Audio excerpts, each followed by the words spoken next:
Hello, everybody. It's Sarah Kumalo, Summits with a Purpose in conversation with Robbie. So thank you for those that have been joining every week, the ones that have been watching over time. Today, I'm talking to an amazing person. I'm not going to introduce him, but we will allow him to introduce himself. Robbie, thank you so much for giving us your time. Can you please tell everybody who you are and a little bit more so that we can kick off this conversation? Oh, excellent. Thank you very much for having me on the show. It's lovely to be here. My name's Robby Kojetin. I am an old climber. No, I'm 42 years old. South African Everest summiteer. I've climbed 5 of the 7 summits so far. I first climbed Kilimanjaro when I was 22, and I've since had 9 successful summits since then. When I'm not climbing mountains, I work in advertising on the professional speaking circuit. I'm also a illustrator, a dad, a husband, and in my spare time I enjoy a bit of DIY. But that's me in a nutshell. Yeah. You're fantastic. I think a dad is one of those that you're very proud of. I've seen a few of your Facebook posts. How is that going? It's phenomenal. Kendall is interesting fact. My daughter's middle name is McKinley, which is the old name of Finale, one of the 7 summits. Yeah. And, so Kendall, she's 2.5 now. She's an absolute bundle of joy. She's got the adventurous spirit down pat. She's just a little bundle of magic, and very difficult to leave home when now that she's around. Yeah. Fantastic, Robbie. So thank you so much for that introduction, and thank you for joining us once again. I read your book, which I would like, actually, for those that are watching and those that will join us a bit later, one of you stands a chance of winning this amazing book, a book of resilience and just really, perseverance and not giving up. I would like us to maybe touch on that. But before we do that, I want to come to you and say, why mountaineering? How did you get into it? Tell us a little bit more about that journey. Sure. I was never from a very sporty family, rugby, cricket, all of those things. Everything I know about rugby, I learned from my wife, which is quite funny. She's an avid Lions supporter. And so growing up, I was always involved in scouting. So outdoors, hiking, that sort of thing was big for me. And with that involvement, I met some people that were into rock climbing, and that sparked an interest. And just you run into the right people. And on one particular scouting course, I met John Black, and he also had the idea of wanting to climb Kilimanjaro. At the time, I was collecting 5 Rand coins to save up enough money to go to Kilimanjaro. We know how successful that is. And we concocted a plan, and 8 months later, we went and climbed the 3 highest peaks in Africa, being Kilimanjaro, Margarita Peak in Uganda, which is the 3rd highest, and then an attempt on Mount Kenya. And we were only successful on Kilimanjaro. We were completely green. We had no idea what we were out for. But it was an incredible adventure.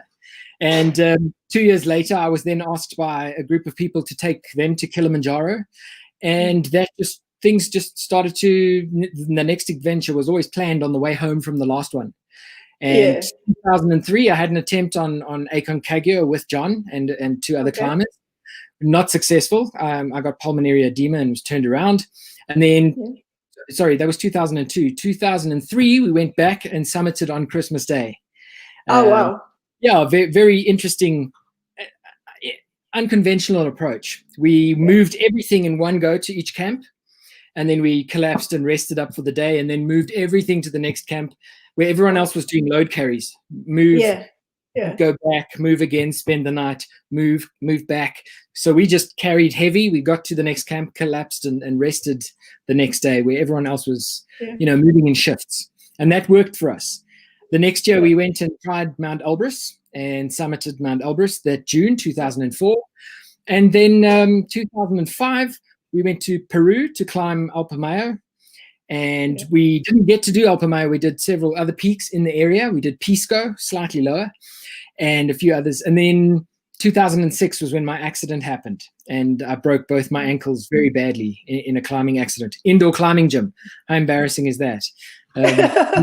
The week before that, I'd actually been to Cape Town, And I climbed Jacob's Ladder. I don't know if you're familiar with that. It's Yes, this rock yes. face that goes straight up to the cableway.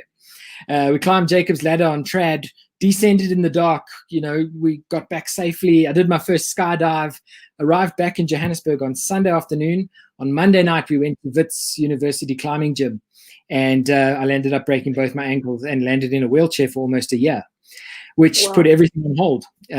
So yeah, that was a massive break for me in more than 1 week. I moved to Durban after everything sort of fell apart because I was working for myself at the time. And then it would only be in 2007, late 2008, that we went to Mount Kenya for another try. Didn't summit there. And then the March, we went to Everest, 2009. We were supposed to go 2008, but that was the year that the Olympic torch was taken to the summit of Everest by the Chinese. Yeah. And they closed both sides of Everest overnight. So we found out 6 days before leaving that we weren't going to Everest that year. And that was absolutely heart-wrenching. Horrible circumstances. And 2008, I would go back to the South Face with Hymex, Russell Bryce's team. And I summited Everest on the 23rd of May, 2009. It was exceptionally cold. It was the end. The weather window had closed. It was the last day. We were the slowest team on the mountain. But we got up and we got down alive. And since then, I've had 2 attempts on Denali, North America, in Alaska, and been back to Peru. I've summited Alpamayo since then in 2015. And I'm just trying to think if that's it. And in between all of those, I've taken 2 groups to Everest Base Camp. I helped Sean Disney out from Adventure Dynamics. He was on other trips. They asked if I would take 2 groups to Everest Base Camp, and I've also taken 2 other groups to Mount Elbrus, and as I mentioned, several other groups to Kilimanjaro.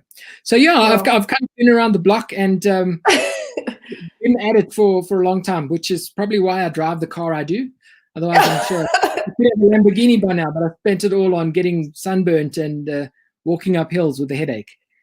No one will take that experience from you. That's the one thing that it's only people that have summited and gone up there that can tell you how rewarding and it is. And and there's a calling. There's definitely a calling. I mean, I knew from the age of 15 that I wanted to climb high mountains. I would look at pictures of Mount Everest, not knowing where it was or what it would take or what it entailed. And it was only later on, the year after I left school, 1996, Kathy O'Dowd and Ian Woodall and Bruce Herod and all those guys went up Everest. I followed that like a bloodhound. And that put my heart in action. And I knew I would one day climb that mountain. Wow. And it's something they say, what's the phrase? It says, if you have to ask why, you'll never understand. No. So you want to climb mountains or you don't. Yeah, it's like the cop-out phrase where people say, why do you climb? Because it's there. So, Anyway. There. Yeah, absolutely. Thank you for sharing that journey. I just want to go back to your accident. I mean, it's not everybody. That's a big excuse in itself to not go further. What kept you going, and why? When did you decide, and how did you decide that you continue with your journey to the 7 summits?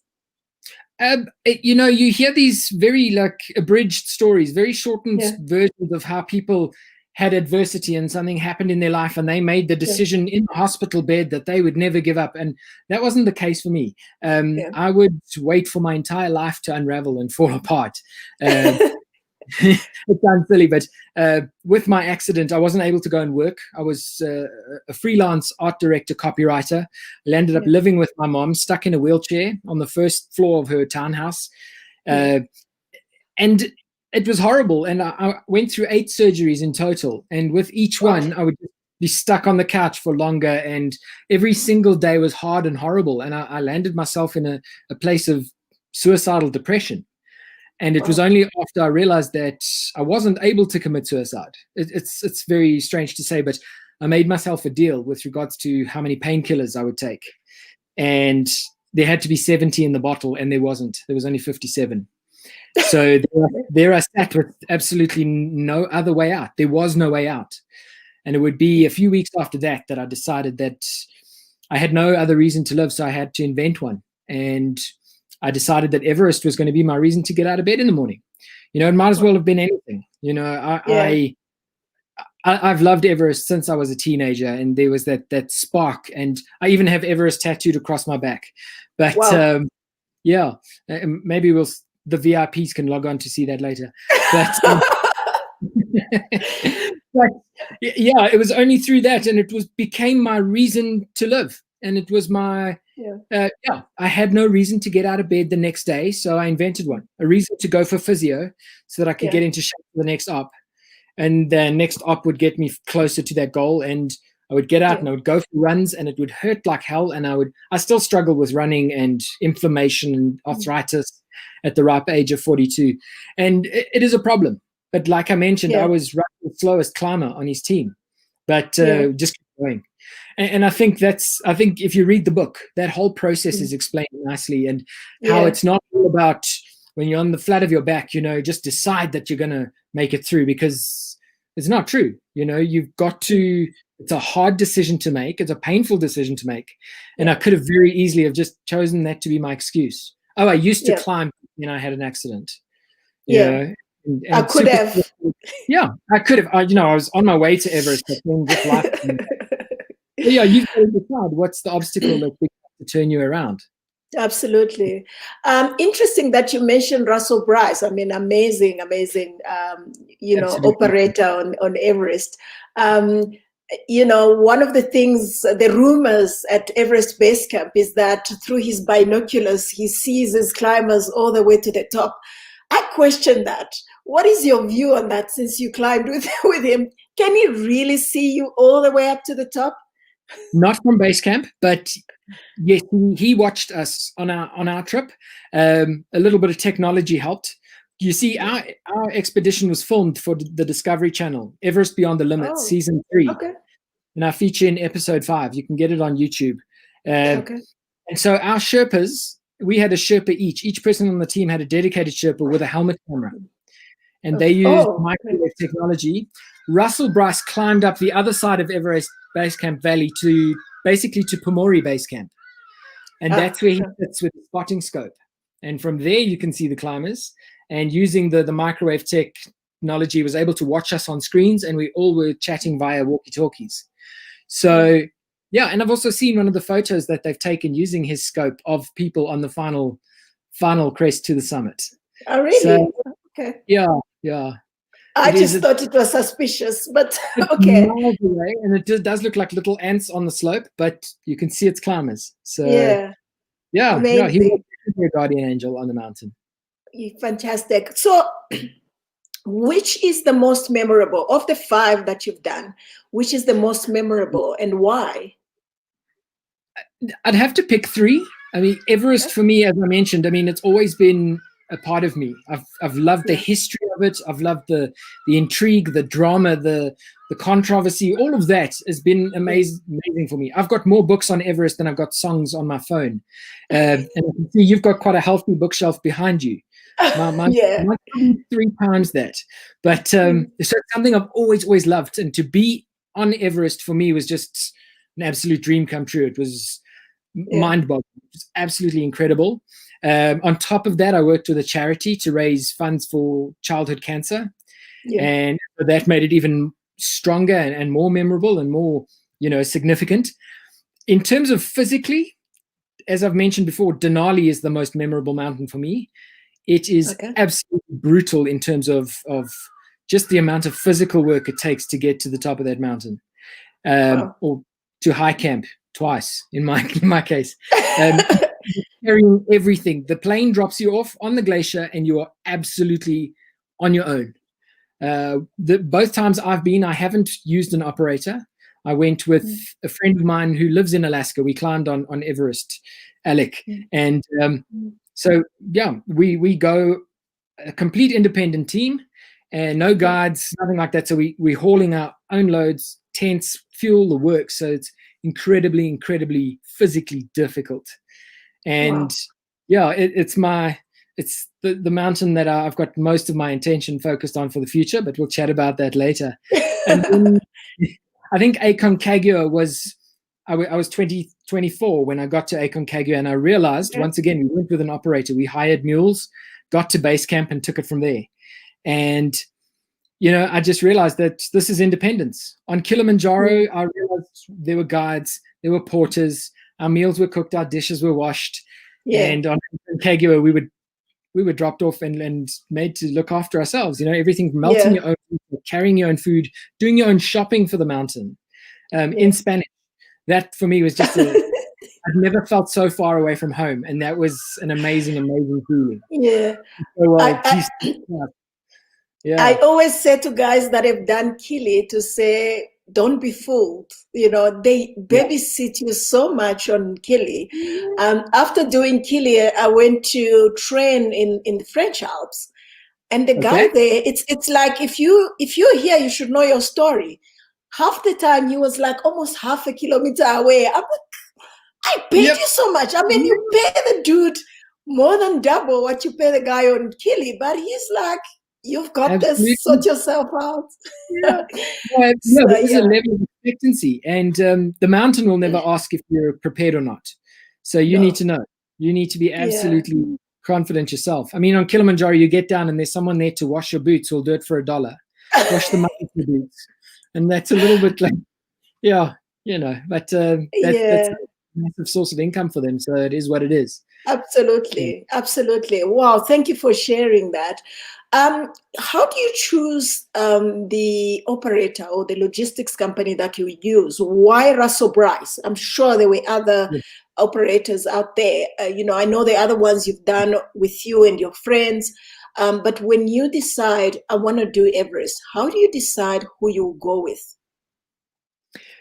Okay, so I think the main thing that changed, and it became uneconomical. At the end of the day, it was a finance-based decision. I realized as a South African, for me to raise back then it was close on R1 million. Now it's more than that. It's way more than that. I realized that I had one shot. And so if I've only got one shot at this, I need to have the best chance at it. And the best chance, we researched different companies, and Russell was by no means the cheapest. He was one of the more expensive. He's not cheap at all. He's not cheap at all. He's not. And we liked the fact that he had never lost a climber on Everest. In 21 years of guiding on that mountain, the guides he hires, his Sherpa team, the way they're treated, the way they're kitted out, their level of expertise is unequaled, in my opinion. Yeah. And we had to put our money on one shot, and we chose Russell because that one shot we had to be sure of absolutely everything. Yeah. And we came back with all 10 fingers, all 10 toes, and a summit certificate. So more than that, you cannot ask for. Yeah. And I mean, some people will criticize Russell and say, oh, you've got that massive dome tent with a big screen TV and a coffee machine. And apparently 2 years ago there was a snooker table. But his philosophy is if you're happy in base camp, you'll climb better higher up, stay healthier, better shape, and in better mental condition in base camp, instead of huddling around one little gas stove sitting on a rock day in, day out. His climbers were able to put up with a lot more higher up because they were comfortable down low. Absolutely. To get back home wasn't there. So that was the main reason. For us as South Africans, we always do look for cheap services. And some of the trips we've been on, there aren't many people. Like if you go to the Cordillera Blanca in Peru, there is maybe 3 English-speaking people that you can arrange a trip with.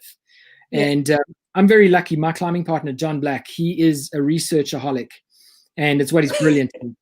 And he'll come back with a spreadsheet and tell you who does what, at what price, what are the benefits, what are the pros, cons.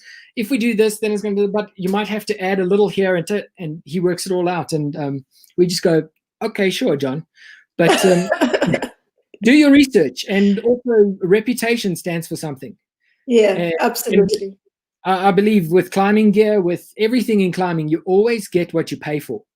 Yeah. So you can get to Everest on $20,000, but whether you get back, I'm not too sure. Yeah, that's a serious consideration. Absolutely. It's interesting. I actually thought you chose Russell Bryce because of his dome and, the parties at base camp. He is known for that. Yeah, no, he definitely is known for that. We had Yeah. some incredible parties at base camp. Yeah, the shenanigans it was crazy, absolutely crazy.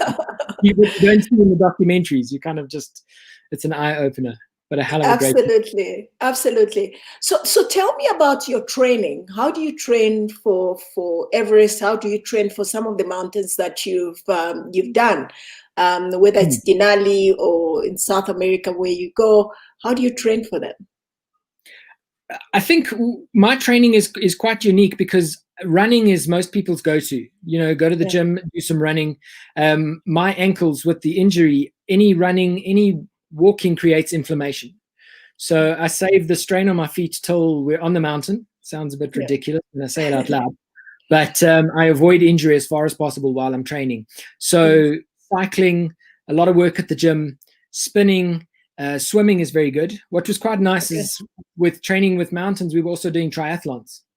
And that's a fantastic way to work on your endurance, as well as your cardio fitness and leg strength, all of the stuff that you need.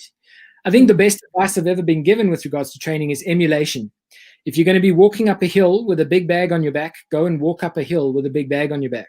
Yeah. You don't need a 1,000 Rand an hour personal trainer. You don't need the fancy watch. It's nice to look at the stats, but do what you're going to be doing on the mountain. You know, do your research. If the mountain says there's a 20-hour summit day, make sure that you've got it in your legs and in your head that you can do a 20-hour day with a 30-kilogram bag on your back. Other mountains like Mount Kenya, we would go to the climbing gym. We would go weekends climbing at Waterfall Boerfen, get in the appropriate training for that trip. So I don't have a specific training schedule, and COVID has put that on its back a little bit. I'm a few kilos heavier than I'd like to be, but right now my personal trainer is a 2-year-old, as I mentioned, running and jumping, and one day we're rabbits, one day we're fire engines. It's fun. So you keep your training fun so that you want to do it. Emulate what you're going to be doing, and also train for hours and not just distance or a target heart rate or you know, those sorts of things. Make sure that you're comfortable, that you can put up with horrible weather or horrible terrain, whatever it is, for 8-9 hours at a time. And I think that's a lot of your training is from the neck up, just getting your head. Did you pull any tires for Denali? Yeah, absolutely. My tire's name is Doris. Okay. Yeah, that's a good one. It is. It's a nice one. It's a 4x4 tire, so it's quite large. And we've done many kilometers around my neighborhood. And you see the kids in the neighborhood watch you come past the first time with absolutely no idea what to think, and they eventually get used to you. And but yes, I've pulled many tires. Up hills. I even took my tire away on the weekend. The one time we went away, and there was a nice dust road that winds 300 meters in altitude over 2 kilometers, and I took that for a walk. I've dragged many tires just to get used to the field. Absolutely. That's a good one. Thank you for sharing that. What does adventure mean to you? For me, adventure starts. Sorry, let's kill that. My laptop likes to answer my phone as well. For me, adventure starts from the time you jump on the plane. The reading of the books, getting excited over the pictures, the info, people's accounts, all of that is part of it for me. I think adventure is, and I don't want to sound like a Pinterest motivational post, but it starts where your comfort zone ends. And knowing how far away you are from home. I do that quite often. I use the GPS and I calculate how many kilometers away from home am I. When you're in Denali and you realize you're 16,000 Ks away from home, it kind of hits home. And when you're somewhere, I mean, we live on such an incredible planet, whether you're on the glaciers of Everest Base Camp or you snow for as far as the eye can see in every direction in Alaska. Just sitting in the local bar, just living in those cultures. For me, that's the adventure. It's all there. Just trying to find out where your limits are. That's great. Absolutely. You know, you look at this hill at the beginning of every trip and you get into cold sweats and you realize one day that you're at the 3rd camp, then you're at the 4th camp and you're preparing for a summit bid. And that I think is what it's most rewarding for me. Just seeing how you and find out where are your limits. And the nice thing is to realize that your limits are way back there where you thought they were, and that's something really cool. Yeah. So let's go to your book. Yes. Left foot, right foot. Why the name? And can you give a little bit of a brief of what it's about? If anyone wanting to get one, read one, what should they expect from this book? Okay, so the book, it has changed titles, by the way. The book was released as Left Foot, Right Foot, as it's a mantra of mine. Put your left foot in front of your right foot and just keep going. Left foot, breathe. Right foot, breathe. So I'm sure you remember from anywhere from the balcony on upwards, or even on your way to the balcony. Take a step, breathe, breathe. Take another step, breathe. So left foot, right foot is just a methodology of getting anything achieved. Absolutely. And also it goes back to the injury, because both my left and right foot were badly broken.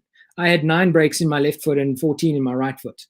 As I mentioned, 8 surgeries with pins in, pins out, bone grafts, the works. And so that's where that title comes from.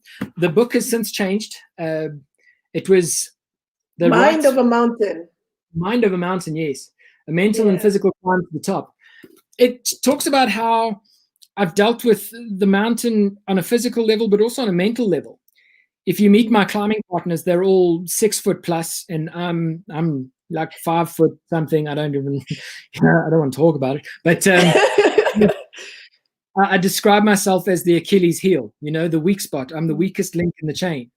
And I've dealt with anxiety and depression, and my accident caused a loss of confidence in a big way, self-belief. And it was rebuilding all of that to rebuild my life and bring it all back, because I lost everything, the fiance, the marriage, the company, everything. I lost everything in the process of breaking my legs.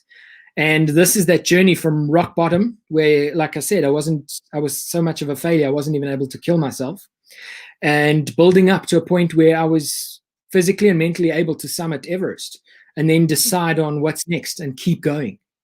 So without spilling the beans, Mind of a Mountain, or Left Foot, Right Foot, is my story of from absolute rock bottom to the summit of Mount Everest, and just creating a life regardless of the problems in our head are often just that. I've always doubted myself, and yet I've made a success of my life, and things are fantastic. I'm married to a wonderful woman. I have the most beautiful child in the world. Everyone says that, but you should see her. Released the book. I mean, I live an incredible life, but in the back of my head, there is always that self-doubt and anxiety and depression. The stigma attached to that, I also tackle that in the book. And Trigger Publishing chose my story because they deal with mental wellness in a big way. They deal with these problems that we're often too scared to talk about. And often when people that climb these giant mountains, they beat their chest, and they the most successful people you'll ever meet. But at the end of the day, I'm still a human, and I hope my story resonates with that. I'm completely honest and raw and authentic on the pages. Sometimes the language is a little bit atrocious, but that's exactly how it happened in the mountain. That's exactly how it happened in my head. And that's what the book is about. It's a piece of me. It's not polished for Hollywood. There's absolutely nothing there. It's just, what goes through a person's head in that process. Fantastic. So those that are not able to get a copy from us today, where can they get the book? Oh, I need to stop showing mine. Mind of a Mountain. Yes, it is. I can't get my camera right. Mind of a Mountain is available on Amazon. Okay. You can get via Amazon in South Africa. Take a Lot has it. Also, loot.co.za have got it. And I'm actually meeting with the publishers to try and spread out the actual paper books available through Exclusive and all of those books, because that's where it's lacking. Internationally, it's available all over the place. Being a British publishing company. In South Africa, ebooks are easier to get hold of than paper copies, but you can order it via Amazon. Fantastic. So just going back to you, knowing what you know today, what would you tell a younger Robbie? with the experience and the journey that you've gone through, what would you say to that 22-year-old that went up Kili, those many years ago? Yeah, what I would tell younger Robbie, you're not ready to turn around just yet. You've got a plenty more left in you. My first Kili trip, I was struggling on my way to Stella Point. We were literally 10 minutes away from Stella Point, and I was finished. I thought I was at the end of the road. And John just said to me, have something to drink, have something to eat. Let's wait 15 minutes and then make a decision. And an hour later, we were on the summit. And so when you think you're done, you're not. You can still push forward. You have no idea how much adventure is in store for you. Just got to be brave enough, feel the fear, and go and do it anyway. And let you be the decider of what your limits are. After Everest, after my 8th surgery, the surgeon told my mother, he didn't know I was listening. He said, your son can't climb anymore and he can't run. So after Everest, I entered the Ironman. I didn't win it, but I finished. And when people say you can't, I think that's challenge accepted in my head. Go. Don't be afraid of how far away from home you are, and just the whole world. You need to experience it. It's the climbing's part of it, but just go live in those cultures and just see what an awesome planet we live on. Yeah. That is amazing. That is amazing. Thank you for sharing that. It's, I suppose like me, before I did Everest, everybody that I met or listened to that had done it, it was like them and us. It's like this special breed of people. They don't really tell you about the journey and how they struggle to actually get there. You see all those nice summit pictures, but when you get down to asking the question, you realize that, we are all extraordinary in a way, and we can do whatever it is that we want to. Yeah. Absolutely. That is more than true. There are those people out there, and don't listen to everything the media tells you. Everest is made out to be a horrible monster, that it's just billionaires that are writing checks to go and deface the mountain and exploit the Sherpa and, go there and not care about who lives and dies. And it's not that. They're doing that to get Facebook clicks and clickbait and stuff. Go and experience it. I love Nepal. I have spent absolutely about 8. Yeah, you've spent more time there, but I've spent about 8-9 months of my life there, and it's an incredible place. Wonderful people, beautiful culture, and to go see for yourself. There's actually something spiritual about the Everest Base Camp journey from Lukla to Everest Base Camp. There's just you are walking around with people, but you're in your head, and it's just the humbleness of the place. When you get into those Buddhist temples that are up there, it's just amazing. Everybody needs to try that and see what an amazing place it is. I'm far from Buddhist, but you get into the monastery and there's definitely a presence. It's an incredible experience. Absolutely. And even not in terms of like mainstream religion, you're just walking amongst the biggest mountains in the world. You look that way, there's the Tamsurku, there's Amadablam, behind you is Cholatse. You're just looking at these mountains you've read about in books, and there's something that just grabs you, and you're somewhere special. It is, before you start, you know that you're somewhere special. Yeah. You start wondering whether the Bigfoot is there somewhere.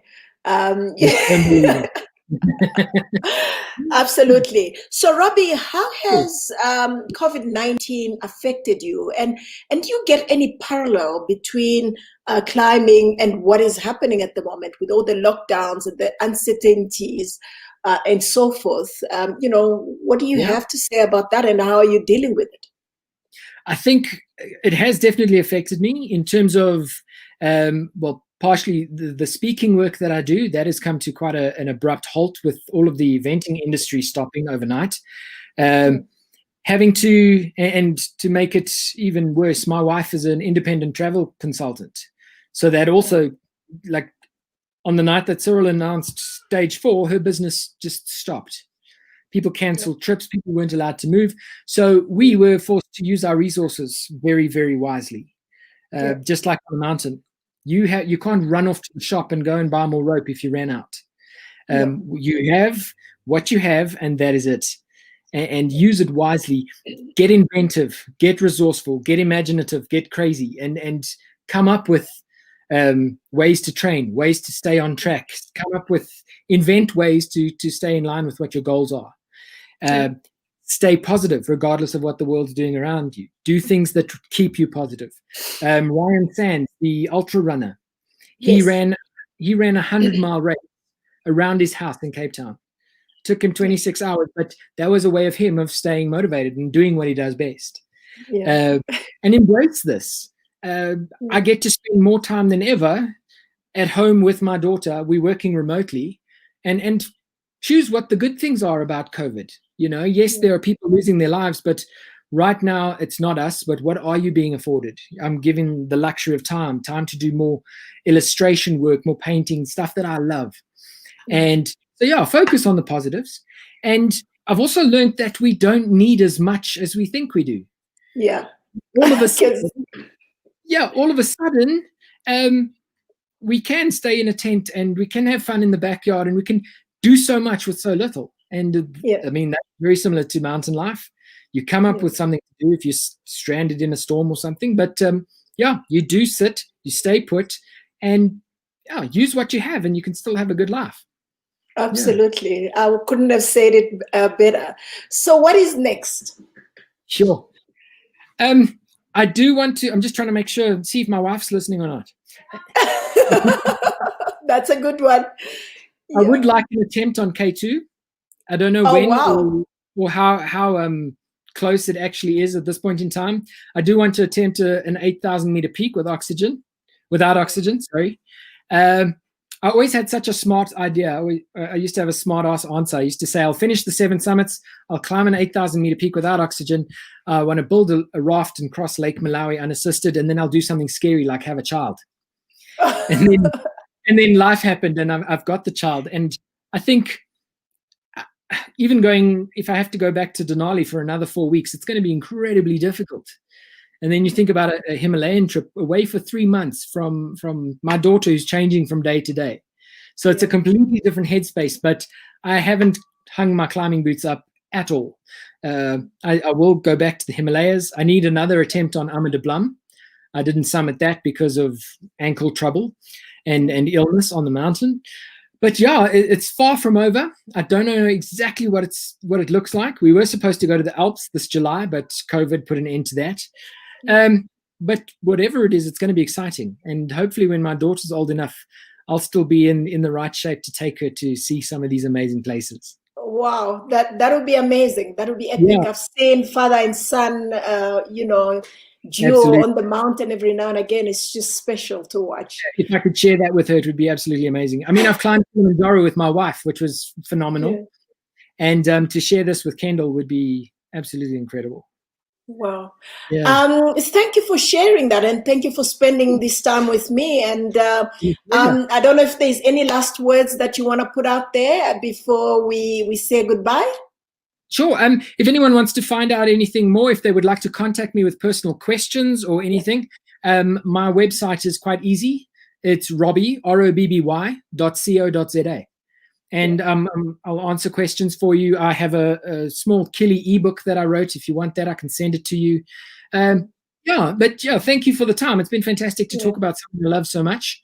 And also, this is the first time I get to meet you face to face over the internet.